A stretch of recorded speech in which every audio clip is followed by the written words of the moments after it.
welcome to another episode of Sowing and Scripture.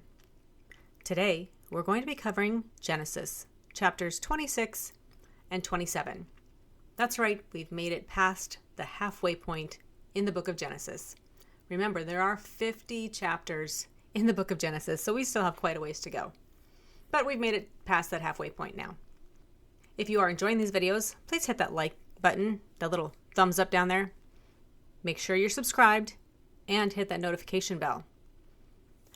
Also, if you are enjoying these videos, please be sure to share them with others. We are called Sowing in Scripture. Be sure to sow into others by sharing this with them. You never know who needs to hear a word from God today. It may just come from you. In addition, leave me a comment down below. And finally, if you'd like to support the channel in other ways, we do have an Etsy store, and I'll leave that link in the description below. Now let's begin in Genesis chapter 26. Now there was a famine in the land, besides the previous famine in Abraham's time.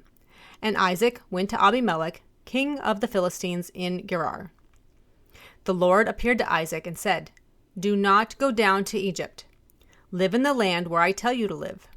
Stay in this land for a while, and I will be with you and will bless you. For to you and your descendants I will give all these lands, and will confirm the oath I swore to your father Abraham. I will make your descendants as numerous as the stars in the sky, and I will give them all these lands, and through your offspring all nations on earth will be blessed, because Abraham obeyed me and did everything I required of him, keeping my commands, my decrees, and my instructions." So Isaac stayed in Gerar. When the men of that place asked him about his wife, he said, "This is my sister," because he was afraid to say, "She is my wife." He thought, "The men of this place might kill me on account of Rebekah, because she is beautiful." When Isaac had been there a long time, Abimelech, king of the Philistines, looked down from a window and saw Isaac caressing his wife Rebekah. So Abimelech summoned Isaac and said, "She is really your wife. Why did you say, 'She is my sister'?" Isaac answered him, "Because I thought I might lose my life on account of her." Then Abimelech said, "What is this you have done to us? One of the men might have slept with your wife, and you would have brought guilt upon us." So Abimelech gave orders to all the people, "Anyone who harms this man, or his wife, shall surely be put to death." Isaac planted crops in the land, and the same year reaped 100-fold, because the Lord blessed him. The man became rich, and his wealth continued to grow until he became very wealthy. He had so many flocks and herds and servants that the Philistines envied him.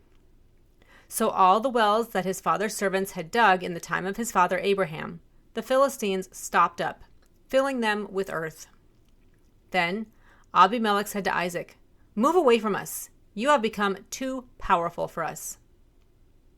The famine they're discussing here is not the same as the one in Abraham's day. There had been a famine in Abraham's day in chapter 12, verse 10. He had not been forbidden to go down to Egypt, as Isaac was now being directed by God in verse 2. God forced Isaac to trust in his ability to provide, and not to do the natural thing that everybody else would be doing. Besides, this was God's promised land for Abraham and his descendants.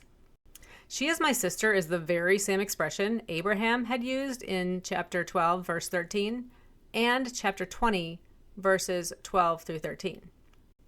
Abimelech was evidently a Philistine dynastic title. This was not the same Abimelech that Abraham had encountered some 97 years earlier. Isaac sowed in the land and received 100-fold in spite of the famine, and persecution because he obeyed God and was the promised seed. So Isaac moved away from there and encamped in the valley of Gerar, where he settled. Isaac reopened the wells that had been dug in the time of his father Abraham, which the Philistines had stopped up after Abraham died, and he gave them the same names his father had given them. Isaac's servants dug in the valley and discovered a well of fresh water there. But the herders of Gerar quarreled with those of Isaac and said, "The water is ours." So he named the well Esek, because they disputed him. Then they dug another well, but they quarreled over that one too, so he named it Sitnah. He moved on from there and dug another well, and no one quarreled over it. He named it Rehoboth, saying, "Now The Lord has given us room, and we will flourish in the land." From there, he went up to Beersheba. That night, the Lord appeared to him and said, "I am the God of your father Abraham. Do not be afraid, for I am with you. I will bless you and will increase the number of your descendants for the sake of my servant Abraham." Isaac built an altar there and called on the name of the Lord. There he pitched his tent, and there his servants dug a well. Meanwhile, Abimelech had come to him from Gerar with Ahuzat, his personal advisor, and Phicol, the commander of his forces. Isaac asked them, "Why have you come to me, since you were hostile to me and sent me away?" They answered, "We saw clearly that the Lord was with you. So we said, there ought to be a sworn agreement between us and you. Let us make a treaty with you, that you will do us no harm, just as we did not harm you, but always treated you well and sent you away peacefully. And now you are blessed by the Lord." Isaac made a feast for them, and they ate and drank. Early the next morning, the men swore an oath to each other. Then Isaac sent them on their way, and they went away peacefully. That day Isaac's servants came and told him about the well they had dug. They said, "We found water." He called it Shibah, and to this day the name of the town has been Beersheba. The Philistines had asked Isaac to leave, so he did. The encampments, such as Esek, which means contention, and Sitnah, which means enmity, led to the spacious and fruitful place of Rehoboth, which means plenty of room. He had many struggles, but we can identify with him and hopefully see how God worked in the life of an average man. In Beersheba, God appeared to him and again confirmed the Abrahamic covenant. So he worshipped there by building an altar. When Esau was 40 years old, he married Judith, daughter of Beheri, the Hittite, and also Basemoth, daughter of Elon, the Hittite. They were a source of grief to Isaac and Rebekah. Esau married 2 heathen women, which provides additional evidence of his spiritual dullness. So now let's move on to Genesis chapter 27. When Isaac was old, and his eyes were so weak that he could no longer see, he called for Esau, his older son, and said to him, "My son." "Here I am," he answered. Isaac said, "I am now an old man and don't know the day of my death. Now then, get your equipment, your quiver and your bow, and go out to the open country to hunt some wild game for me. Prepare me the kind of tasty food I like and bring it to me to eat, so that I may give you my blessing before I die." Isaac lived still another 43 years, and he was 137 at this time. Isaac was looking to bless Esau. He was apparently ignoring the fact that Esau had bartered his birthright in chapter 25, verse 34, and had married heathen women. This is quite remarkable in light of the pains his father, Abraham, had taken to get a wife for him in chapter 24. Now Rebekah was listening as Isaac spoke to his son Esau.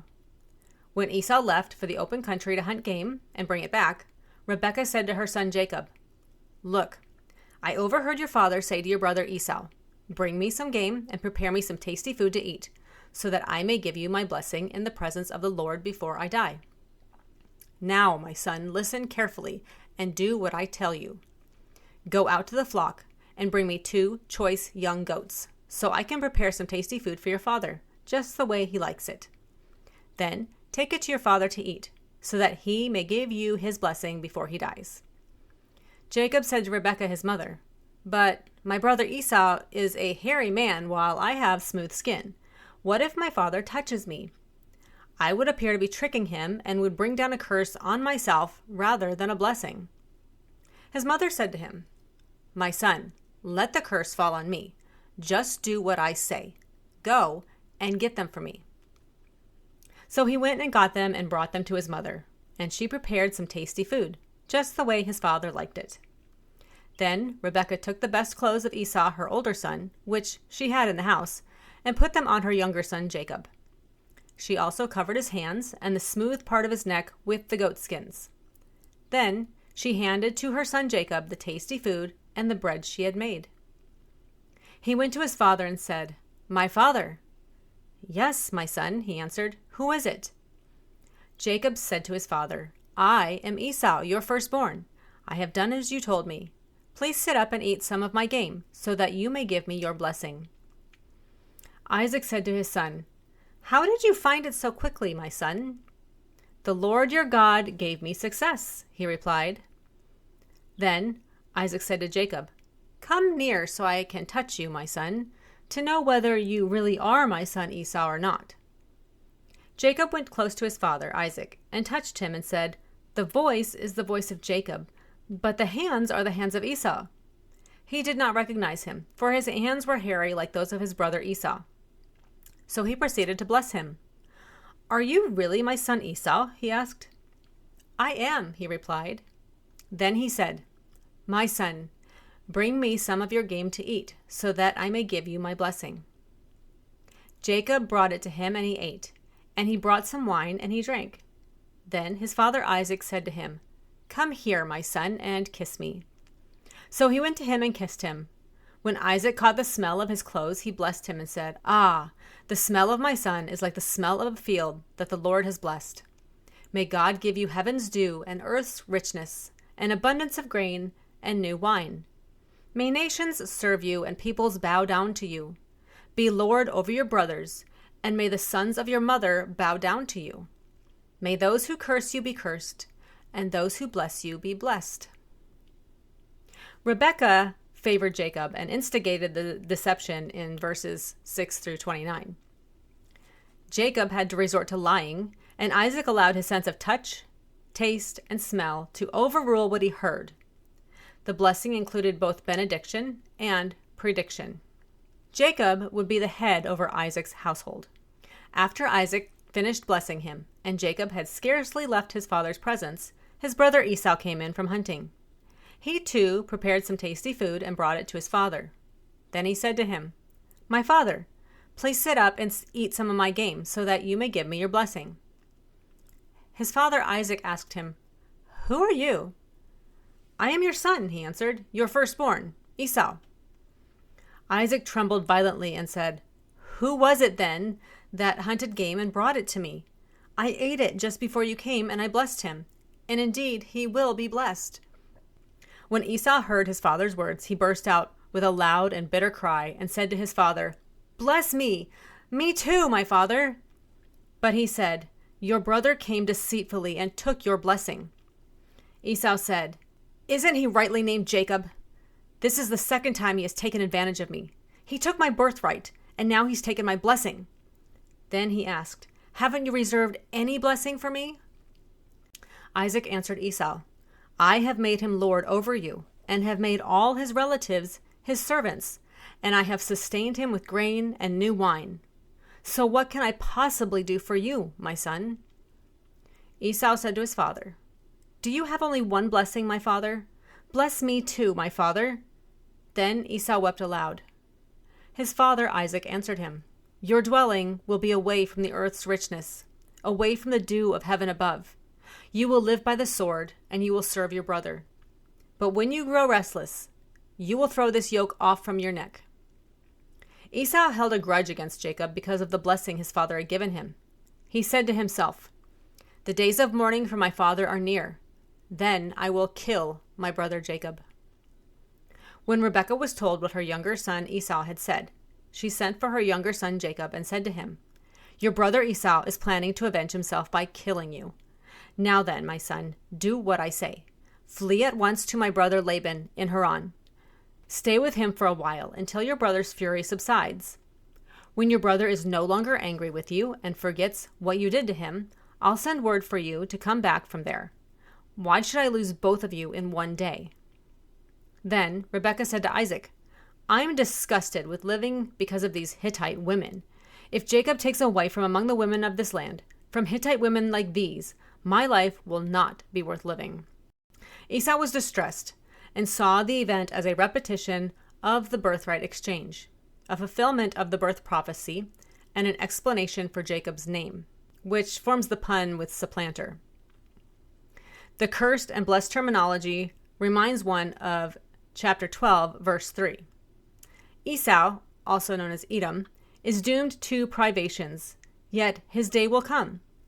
Esau's descendants, the Edomites, would occupy a territory less fertile than that of Jacob's descendants, Israel. But from time to time they would break loose and assert their independence. The sins of all concerned in the matter of the blessing has begun to take their toll. To deliver Jacob from Esau's vengeance, Rebekah was obliged to deliver her favorite over to her brother Laban, and disguised her intentions with a lie. So that brings us to the end of chapter 27 and today's video. Again, I hope you are enjoying these videos. Please go ahead and hit that like button. Make sure you're subscribed and hit that notification bell. Once again, we are called sowing in Scripture, so let's sow into others. Make sure you are sharing these videos with others. You never know who needs to hear a word from God today. And again, that may just come from you. Finally, I'll go ahead and share a link to the Etsy store if you would like to help support the channel in other ways. Thank you for joining us today. We'll see you next week as we continue our journey through the book of Genesis. Have a wonderful and blessed day.